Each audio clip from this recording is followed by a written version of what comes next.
होता है कि वह हमें गुरु रूप में प्राप्त होते हैं।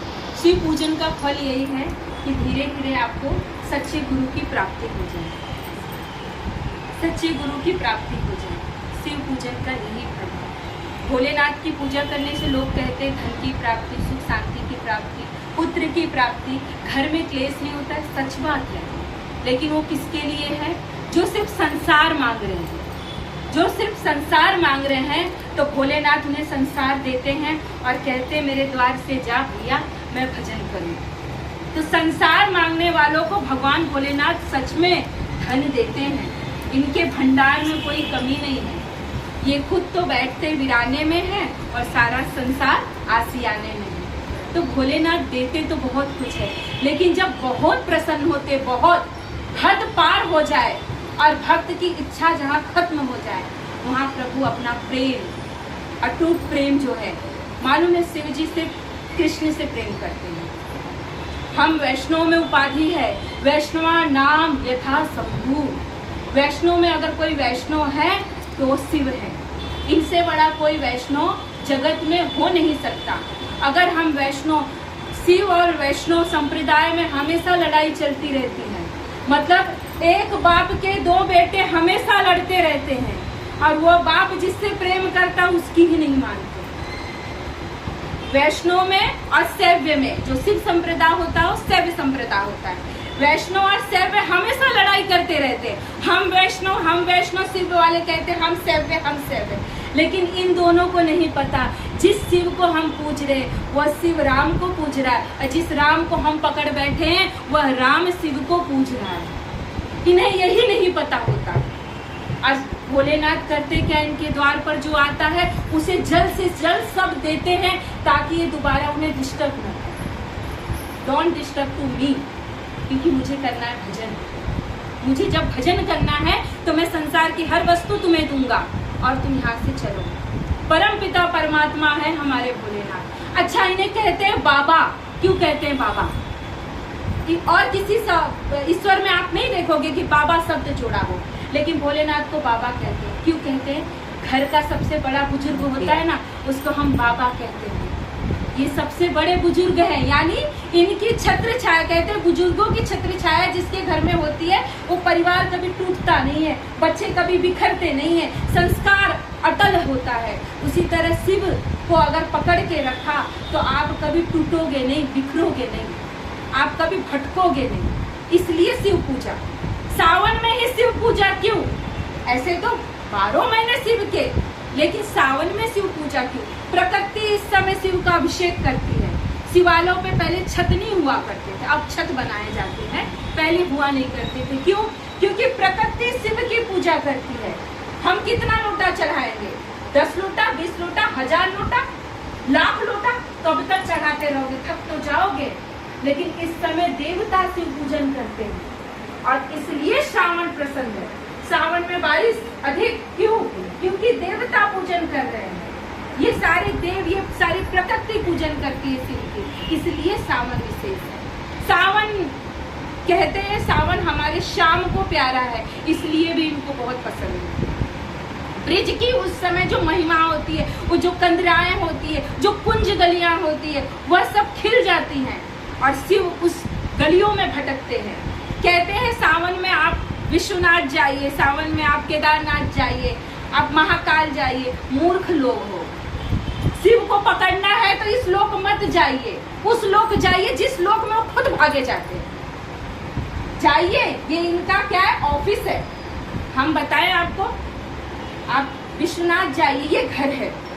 काशी भगवान शिव का घर है, क्योंकि यहाँ अन्नपूर्णा के साथ विराजमान है। कैलाश उनका घर नहीं है, वो तपस्या स्थली है। वो तपस्या करते हैं कैलाश पर बैठ के, उनका घर नहीं। वहाँ अन्न नहीं पका रही अन्नपूर्णा, अन्नपूर्णा अन्न पका रही है काशी में। और काशी क्यों प्रिय शिव को? क्योंकि काशी उनको इसलिए प्रिय है क्योंकि माँ अन्नपूर्णा को प्रिय है। माँ अन्नपूर्णा को इसलिए प्रिय है क्योंकि पति देव को दहेज रूप में हिमालय जी ने काशी नगरी दी है। काशी में इसलिए विराजे हैं प्रभु। और क्यों प्रिय है? क्योंकि वो कृष्ण की नगरी है।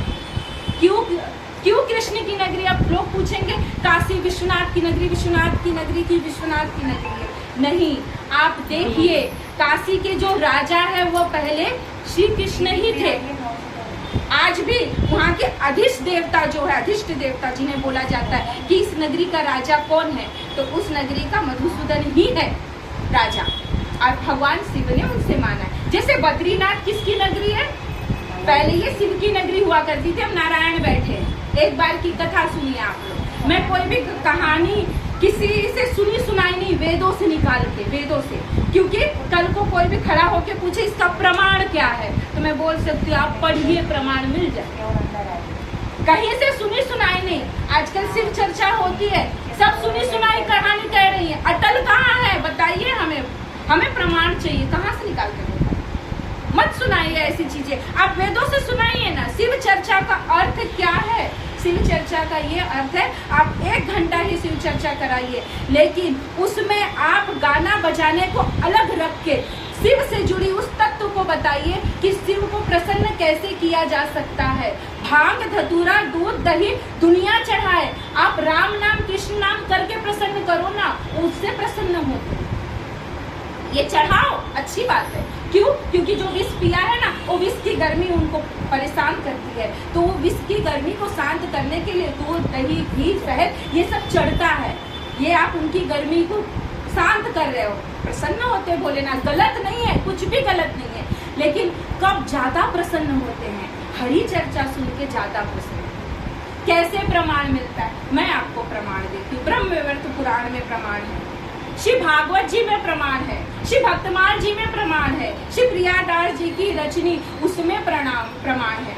तो एक बार की बात है, बद्रीनाथ में भोलेनाथ जाकर माँ पार्वती को कथा सुना रहे, और माँ पार्वती कथा सुन के मगन होती है। अच्छा, लोग अमरनाथ जाते, अमरनाथ में क्या है?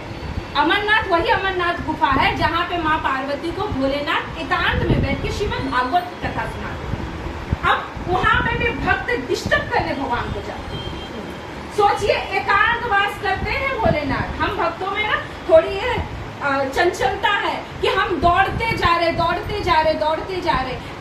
के जिस दिन थक जाओगे ना, उस दिन वो खुद चल के हाथ पकड़ ले। माँ को पकड़ो, माँ पकड़ा पकड़ी खेल रही है। यशोदा जी भाग रही है भगवान को पकड़ने के लिए, भगवान पकड़ में आए नहीं। जब यशोदा जी बैठ गई थक हार के, तो भगवान कहते मैया तू थक गई?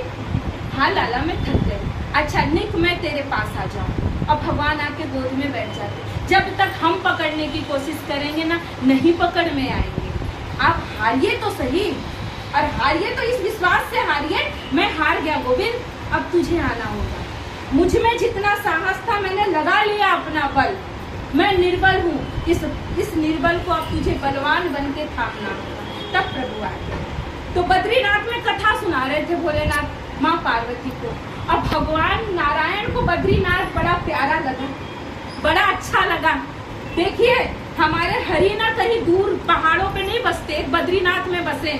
बाकी आप देखिए जगन्नाथपुरी कहाँ है ना, आराम से दर्शन कर सकते। कहाँ है वृंदावन, कहाँ है गोकुल, कहाँ है अयोध्या, कहाँ है? सब तो नीचे है, पर्वत पे नहीं है। लेकिन यहाँ प्रभु की चंचलता भोलेनाथ को क्यों पसंद है? ये चीज हमें अपने अंदर झांकनी चाहिए। हमारे भोले को पसंद क्या है, हम वो चढ़ाए जो उनको पसंद है। पति को अगर उनके मन पसंद का भोजन खिलाओगे तो ज्यादा प्रसन्न होगे, अपने मन का खिलाओगे तो उतना नहीं प्रसन्न होगे। उनको मनाना है तो उनके पसंद का भोजन बनाइए और फिर खिलाइए। भोलेनाथ को क्या पसंद है? बद्रीनाथ पीछे पीछे गए हैं, अब क्या बन के गए हैं? छोटे से लाला बालक बन के गए और बैठकर कथा सुनने लगे हैं। सुनते सुनते जब कथा पूर्ण हुई और चलने लगे तो वो लाला रोने लगे। माँ पार्वती को नहीं पता पीछे कोई बैठा भी है। माँ पार्वती का आंचल पकड़ लिया। भोलेनाथ ने कहा माँ पार्वती गौरी पीछे मत देखना, आंचल छुड़ाओ और चलो। वो तो जगदम्बा है ना, जगदम्बा यानी सारे जगत की अम्बा, सारे जगत की माँ। तो वो कहने लगी आप कैसे निष्ठुर हो, आप मुझे करे छोटा सा बालक, हम भी ना अनजाने मार्केट में जा रहे हैं और कोई छोटा सा बालक हमारा आंचल पकड़ ले, हम खुद भी उसे छुड़ा के नहीं चल सकते। तो वो तो जगत माता है, वो जगदम्बा कैसे छुड़ा देवे? तो जगदम्बा को कहा कि पार्वती आंचल छुड़ाओ, पीछे पलटो मत, चलो। जगदम्बा ने कहा आप निष्ठुर हो सकते हो, सन्यासी हो आप, निष्ठुर हो सकते हो, मैं निष्ठुर नहीं हो सकती, मैं तो पलटूंगी। और कोई लाला रो रहा है, माँ माँ कहकर बुला रहा है, और आप ऐसी बात कह रहे हो, कैसे कह सकते हो, मैं तो पलटूंगी। पार्वती जी की आदत है, नहीं मानते। हम गृहस्थी है ना, हम गृहस्थी हैं, हमारा गृहस्थ पावन करना है ना, तो गौरी शंकर को पूजते रहो, क्योंकि एक गृहस्थ इन्हीं का ऐसा है जहाँ पे शेर भी रहता है, जहाँ नंदी भी रहता है, लेकिन आपस में लड़ाई नहीं करते, जहाँ चूहा भी है और सांप भी है, लेकिन आपस में नहीं लड़ते। नहीं तो सांप चूहे को खा जाए, सांप चूहे को खा जाए और सांप को मोर खा जाए, कार्तिकेय का वाहन मोर, लेकिन मोर और सांप आपस में नहीं लड़ते, मिल के रहते। तो अपना गृहस्थ पावन करना है तो शिव पूजन, गौरी पूजन, इनको पकड़ के चलो गृहस्थ पावन। तो माँ पार्वती ने कहा आप तो ऐसे ही बोल रहे हो, छोटा सा बालक मेरा क्या बिगाड़ लेगा, गोद में उठा लिया। भोलेनाथ ने फिर सावधान बोलना मत, इनसे बतियाना मत, क्योंकि लाला की वाणी ऐसी है कि किसको ना मधुर कर ले, किसको ना बस में कर ले। हे शाम तेरे नैन कितने प्यारे, एक बार जो देखा तुझे तो भूल गए सारे नजारे। तो भोलेनाथ ने सोचा कि ये अगर बतियाएगी, कुछ बात करेगी, तो भगवान भी अपना मुख खोलेंगे और कुछ वाणी ऐसी रस भरी बोलेंगे कि ये तो बस से बाहर हो जाएगी। लेकिन माँ पार्वती माने की, अरे लाला, अरे छोटो से लाला, यहाँ कहाँ बद्रीनाथ में इतनो बर्फ पड़ रहे, अरे कौन निष्ठुर मैया ने तो यहाँ बर्फ में छोड़ गई। भगवान बोले माँ मेरी कोई माँ नहीं, मेरी कोई माँ नहीं, मेरी कोई पिता नहीं। भोलेनाथ को देख के कहती देखो जिसका कोई माँ नहीं, कोई पिता नहीं, उसके हम होते हैं, इसलिए आपका एक नाम विश्वनाथ है। जो सदा अनाथ है उसी का तो विश्वनाथ है, उसी का जगन्नाथ है। तो आप इन्हें अपना बालक समझिए और ले चलिए, कहा बाद में मत आओ, ये कितना बड़ा है ना वो तुम्हें बाद में पता चलेगा। आप बैठ ही गई हो तो मैं भी बैठ ही जाता हूँ। अब भगवान तो समाधि लगा के बैठ गए, क्योंकि हरि की लीला, हरि जब ठान ले, भगवान जो है ना भक्त वत्सल है, और हमेशा अपने भक्तों का पक्ष लेते हैं। क्यों लेते हैं? देखो दुनिया झूठ बोले उनको नरक भेजेंगे, उनके भक्त ने झूठ बोला ना तो प्रमाण देंगे, इसके लिए बोला, मेरा भक्त ऐसे नहीं बोल सकता, इसके लिए बोला। कैसे मालूम पड़ता है? भागवत जी में कथा आती है, अभी हम दूसरे रूट पे चले जाएंगे तो कथा छूट जाएगी। भागवत जी में कथा आती है, क्या कहा युधिष्ठिर